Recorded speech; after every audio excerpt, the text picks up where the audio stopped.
To nearly lose someone so precious makes you value them even more.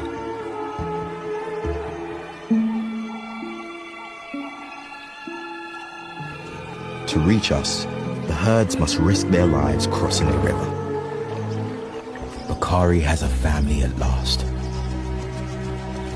The orphan he's tried to raise as his own has been adopted by Chica. Both share the parenting, and Bakari keeps them safe.